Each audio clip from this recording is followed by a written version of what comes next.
यस्य स्वयं स्वभावाति प्रभाते कृत्स्नकर्मणः तस्मै संज्ञाने रूपाय नमोऽस्तु परमात्मने विपद्धौ परावर्ते पथिके वाति मान्यते यावत् तावत् भवत्यन्या प्रचुरा विपदः पुरः। आचार्य पुष्पा स्वामी के इष्टोपदेश ग्रंथ में कल हमने देखा था कि संसार में व्यक्ति जहाँ सुख की खोज करता है वहाँ पर संसार जो है आपदाओं का सागर है। जहाँ जब तक वो एक आपत्ति को दूर करता है तब तक बहुत सी आपत्तियां सामने खड़ी रहती हैं।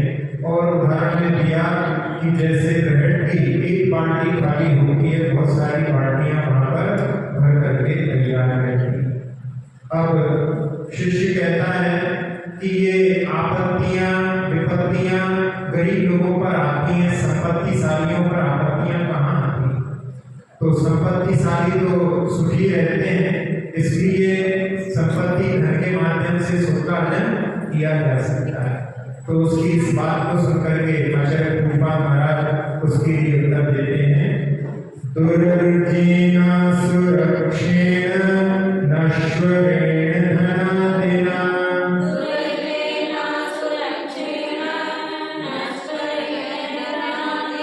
स्वस्थं मन्यो जनः कोपि जयवानेव सर्वेषाम्।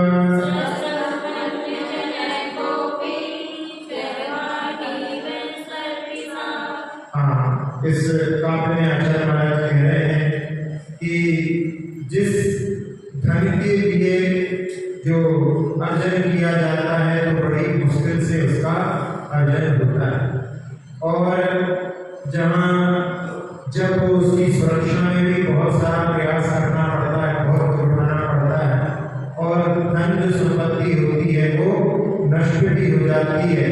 तो ऐसे धनादि के माध्यम से कोई अपने आप को सुखी मानता है तो उसके लिए कह रहे हैं कि उसी प्रकार से जैसे किसी को ज्वर हुआ हो और उस समय में वो घी का लेप करके अपने को सुखी मानता है कि मैं स्वस्थ हो गया हूँ, लेकिन वास्तव में वो अंदर तो ज्वर से पीड़ित ही रहता है।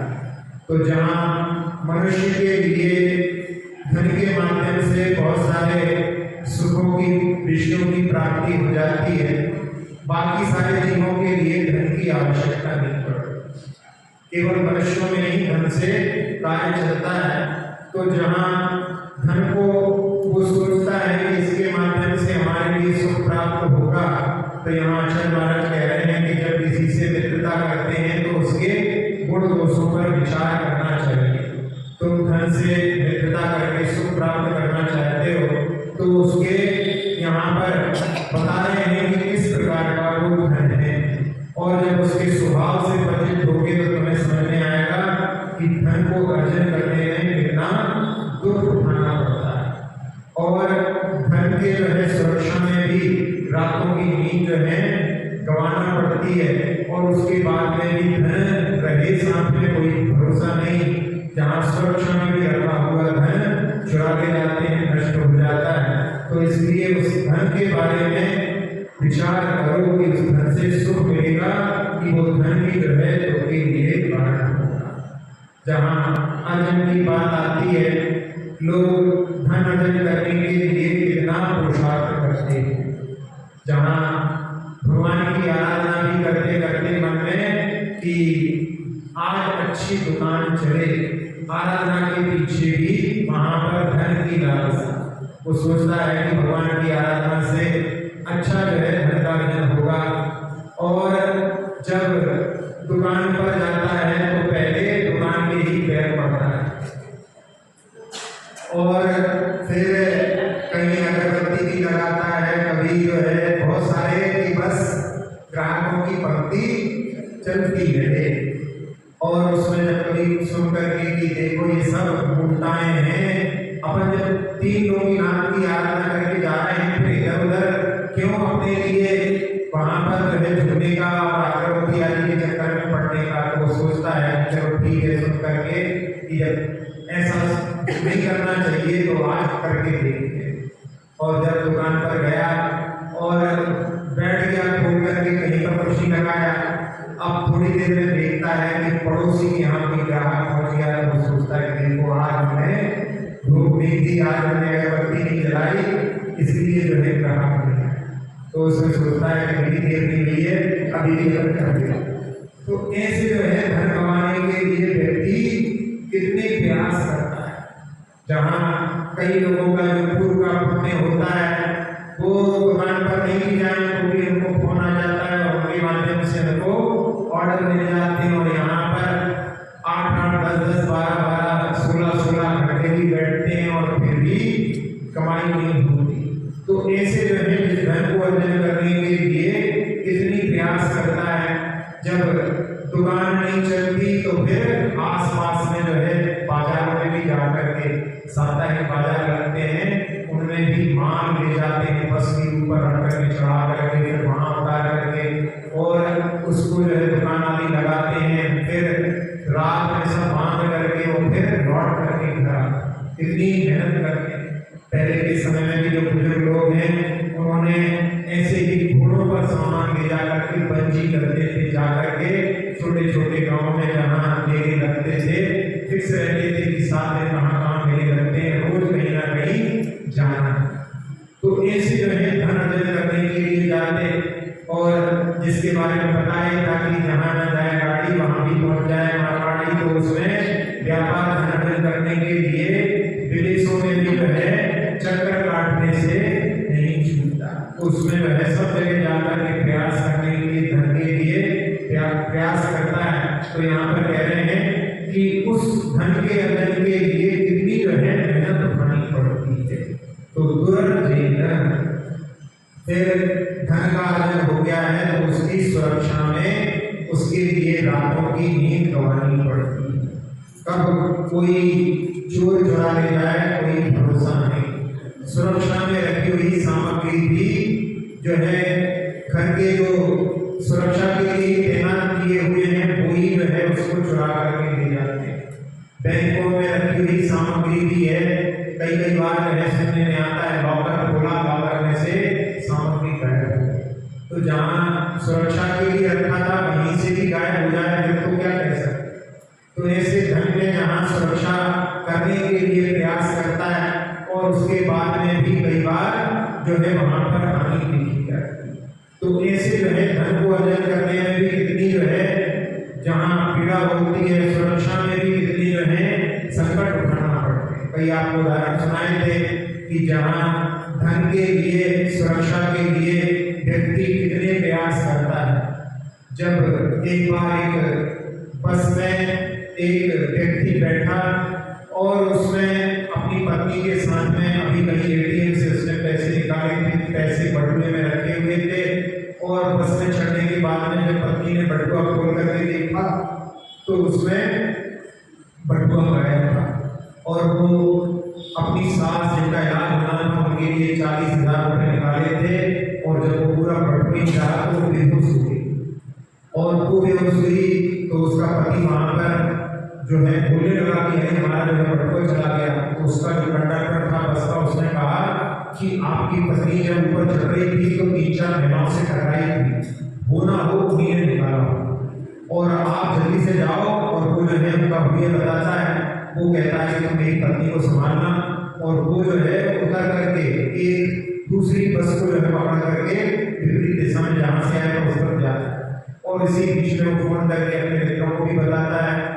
वहां पर उसको पता पड़ता है कि वो तो जो है उस बस में बैठ करके वहां उसकी कॉलोनी दूसरी कॉलोनी में उतर रही है। वहां पहुंचता है, वहां जाने पर पता पड़ता है कि वो कॉलोनी के अंदर नहीं है। वो जाकर के ढूंढता है, उसके मित्र भी आ जाते हैं। अब वहां पर उनका जो टकराई थी वो मिल जाती है। जब उससे कहता है तो वो जो है इसके ऊपर चादर दोस्त लगा करके इसी को गाली देने लगती है। तो लोग भी जो है उसको समझ करके कि ये औरतों को छेड़ता है तो वो उसके ऊपर जो है टूटने लगते हैं। फिर जब उसके मित्र आ जाते हैं तब वो बड़ी देर में वहां के वो समझ पाते हैं, और उसके बाद में फिर उनकी जब तलाश याद ली जाती है तो उन्होंने किसी गटर में जाकर के उनको छिपा भी दिया था, ऐसे जाकर के वो धन को प्राप्त किया। तो व्यक्ति धन की सुरक्षा में भी कितना प्रयास करता है। एक व्यक्ति का मोबाइल, एक मेट्रो स्टेशन बड़ी जो शहर होती 4 जो है उनमें उसका जो है मोबाइल महंगा मोबाइल जो है किसी ने चुरा लिया, और वो भी कैसा, जहां वो स्टेशन पर बैठा हुआ था बीच में थोड़ी सी झपकी लगी और बैठे बैठे में उसकी जेब से किसी ने निकाल लिया। अब वो उसका जो है मोबाइल की कीमत उसको ज्यादा जरूरत नहीं थी मोबाइल के धन से, लेकिन उसके बहुत सारी कंपनी के डाटा जो काम के थे वो उसके लिए जरूरी है। अब उसको प्राप्त करने के लिए वहीं उसी स्टेशन पर उसने जो है कि जब तक मिलेगा नहीं तब तक मैं जाऊंगा, और वहां पर रहते हुए रात में 24 घंटे वहीं पर रह करके उसने वहां पता किया, तब पता पड़ा कि रात में बहुत सारे लोग ऐसे जो चोरी करने वाले हैं, उनके गिरोह आदि का उसने पता करके, और फिर 8 दिन तक लगा रहा, लेकिन उसके लिए प्राप्त करना बहुत जरूरी था, तो उसने मेहनत करके उसको प्राप्त किया। तो वो मतलब व्यक्ति जहाँ धन की सुरक्षा के लिए भी कितना प्रयास करता है, और इतने प्रयास होने के बाद में धन नष्ट भी हो जाता है, यानी प्रयास करने के बाद में भी मिल जाए कोई भरोसा नहीं। इसलिए यहाँ पर कह रहे हैं कि वो नश्वरेण है, वो धन नष्ट भी हो जाता है। जिसके लिए पहले बताया था कि जहाँ भाइयों के बीच में हिस्से बांटे की बात चल रही थी, और उस हिस्से बांटे में दोनों जो है छोटी छोटी बातों को लेकर के तैयार नहीं हो रहे थे। पंच को बोला तो उन्होंने कहा कि इसका निर्णय पंचायत करेगी, तब तक के लिए जो संपत्ति है उस पर ताले लगा दिए। 5 पंचों के ताले लगे, दोनों भाइयों के 2 ताले लगे, 7 ताले उस संपत्ति के ऊपर लगा दिए, और वो सोचते हैं कि चलो 1-2 दिन में इसका जो है निपटारा होगा तो बंटवारा हो जाएगा। लेकिन कुछ लोग ऐसे भी होते हैं जो मुख्य द्वार से नहीं जाते, और चोर लोग उसमें घुस करके और सारी जो मूल्यवान संपत्ति थी सब चुरा करके गए।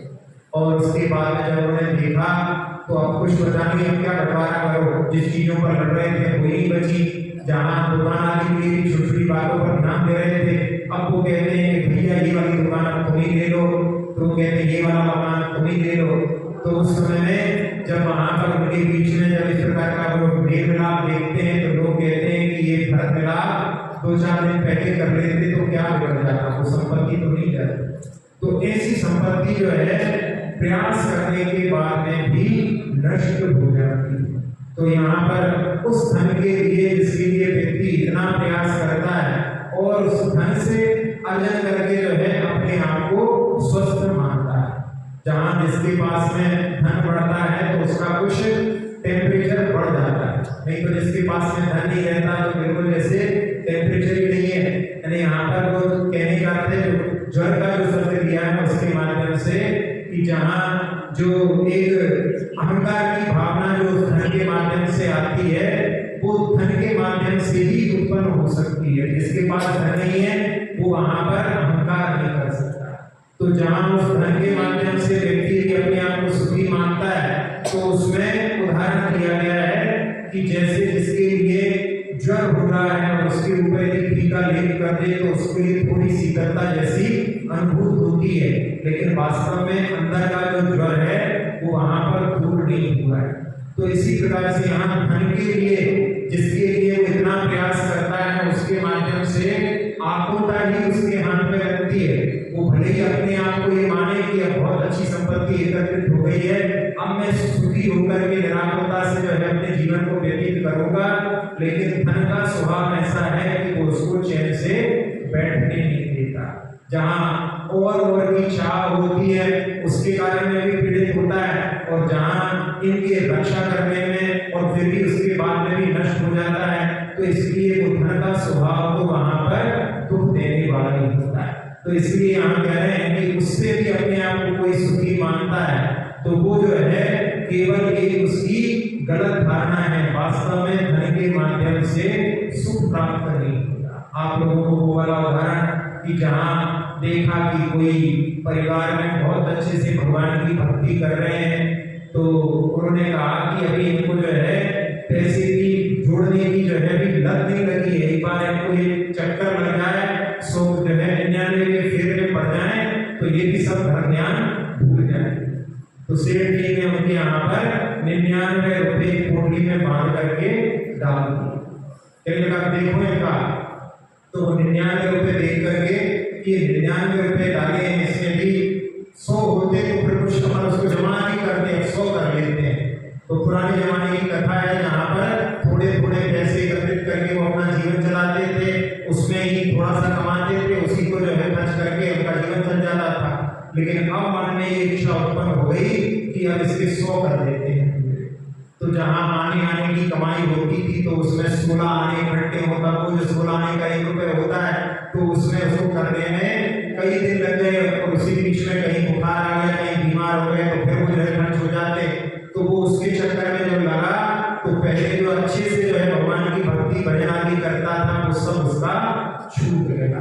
तब बताया कि 99 का फेर जो इसमें पड़ जाता है तो फिर उसके लिए सारा सुख जो है धूमे हो जाता है। तो ऐसे धन के माध्यम से यदि व्यक्ति अपने आप को सुखी समझता है तो उसके लिए ही यहाँ पर कहा गया है कि वास्तव में वो केवल अपने आप को भ्रम में डाल रहा है, लेकिन धन के माध्यम से सुखी नहीं हो सकता।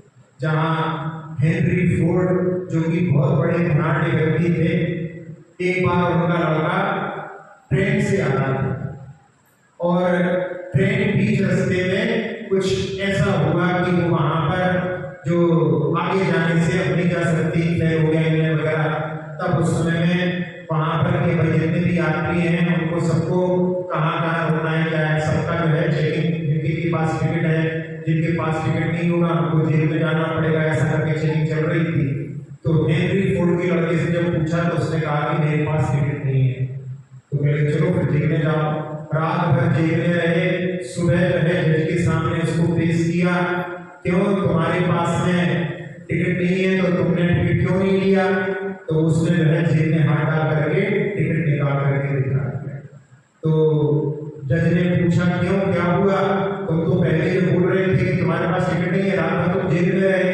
तो उसने कहा कि मैं अपने साथ में बहुत सारे मैंने हीरे जवाहरात लेकर के आया था, और यदि मैं उस समय में टिकट बता देता तो मुझे जाने देते, रात का समय था, बीच रास्ते में कहीं जाना तो इतने सारे धन की सुरक्षा कैसे हो पाती? इसलिए मैंने सोचा कि जेल से ज्यादा सुरक्षित स्थान कोई दूसरा नहीं है। तो धन की सुरक्षा के लिए व्यक्ति ऐसा भी प्रयास करता है कि जेल में रहेंगे तो फिर वहां पर चोरी नहीं होगी, बाहर यदि रहेंगे तो कहीं पे भी धन चुराया जा सकता है। तो ये मतलब यहाँ पर कोई प्रसंग कि धन कमाने के, धन की सुरक्षा के लिए व्यक्ति इस प्रकार से प्रयास करता है।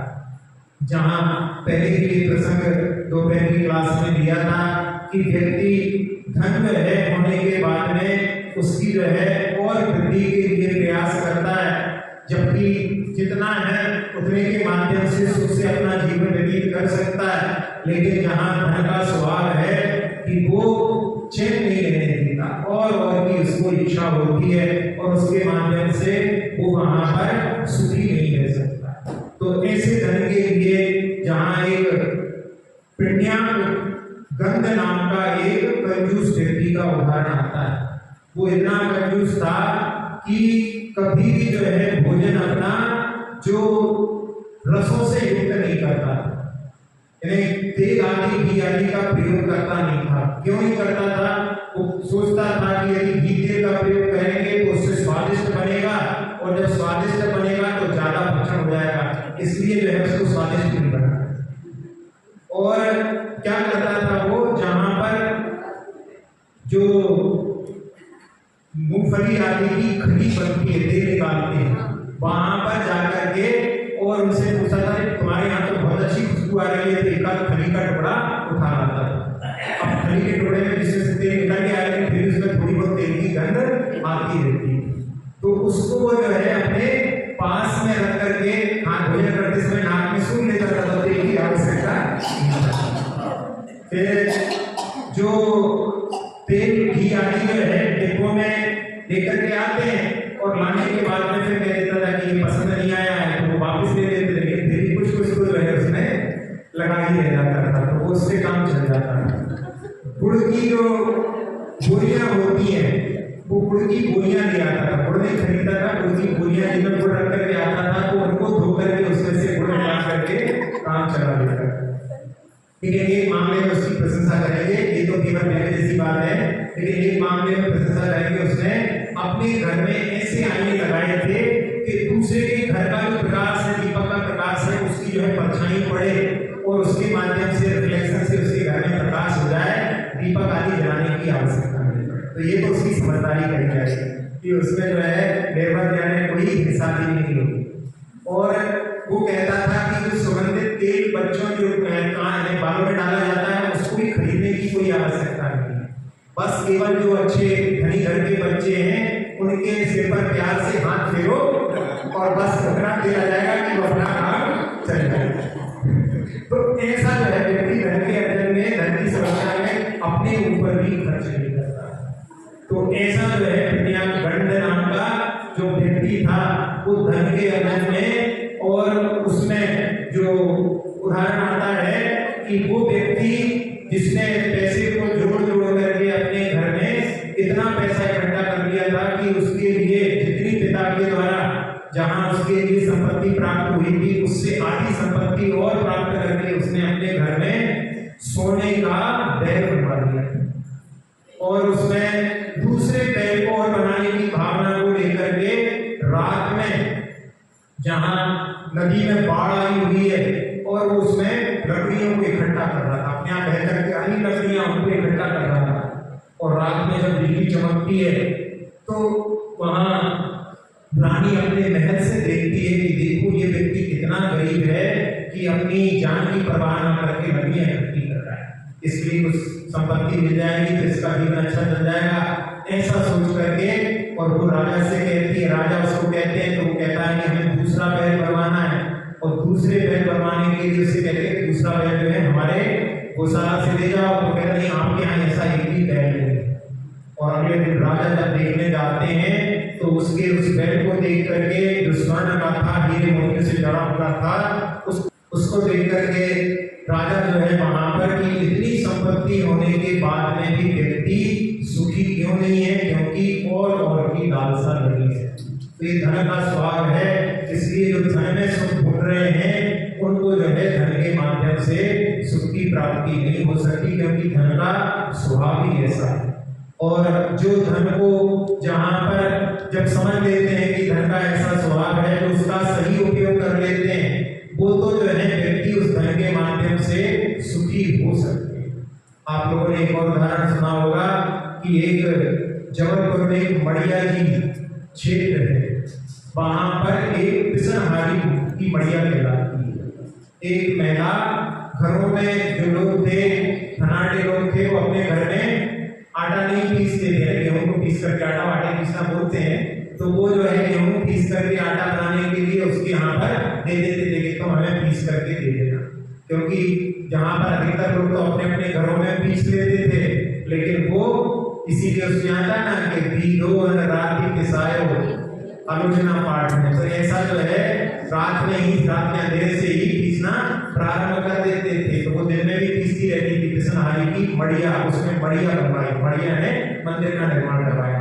अब उसमें कितना धन अर्जन होता था, इसलिए धन की जो है ज्यादा संपत्ति नहीं थी, इसलिए उसमें छोटा सा मंदिर उसने बनाया, तो इसलिए उसको मड़िया कहते हैं।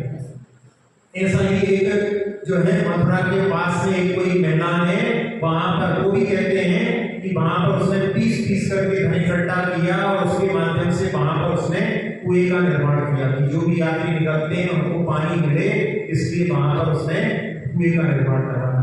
तो वो जहां उसने एक घर में जो है सुरक्षा के लिए मटका रखा हुआ था, मटके में वो पैसे को इकट्ठा करती थी, और उसने जब सोचा कि इसमें पर्याप्त संपत्ति इकट्ठी हो गई है, अब जो है मड़िया बनवाना चाहिए। और जिस दिन उसने जो है सोचा कि मैं किसी कारीगर से बोलूंगी कि मड़िया बनाना है, और आकर के देखती है कि उसकी जो मटकी थी वो चोरी हो गई।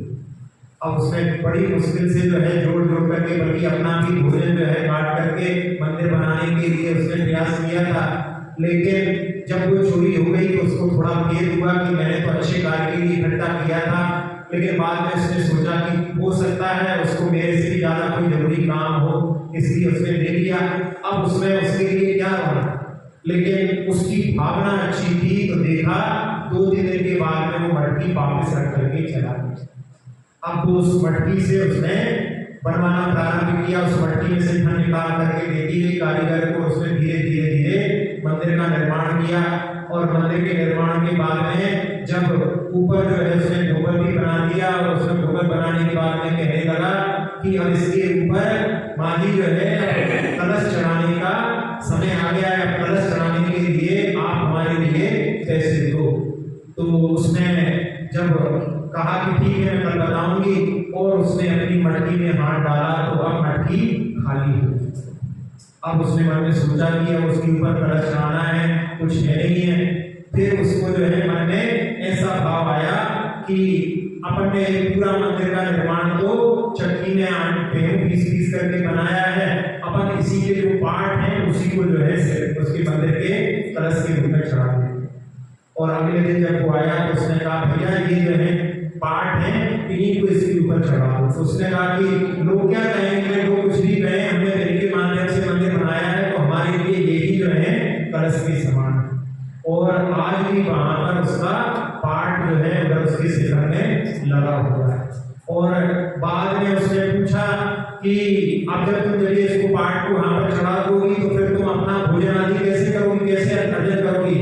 तो उसने कहा हमारा लक्ष्य तो मंदिर बनाने का था, अब हमारे लिए कोई चिंता नहीं है। और कहते हैं कि थोड़े ही दिनों में उसकी समाधि हुई।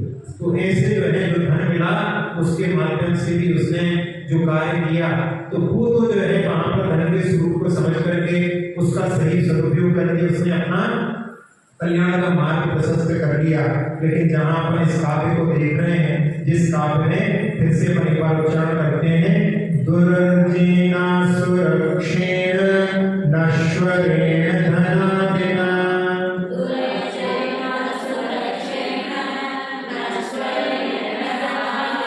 स्वस्थं मन्यो जनः कोपि जन्मान्यव सर्पिषा।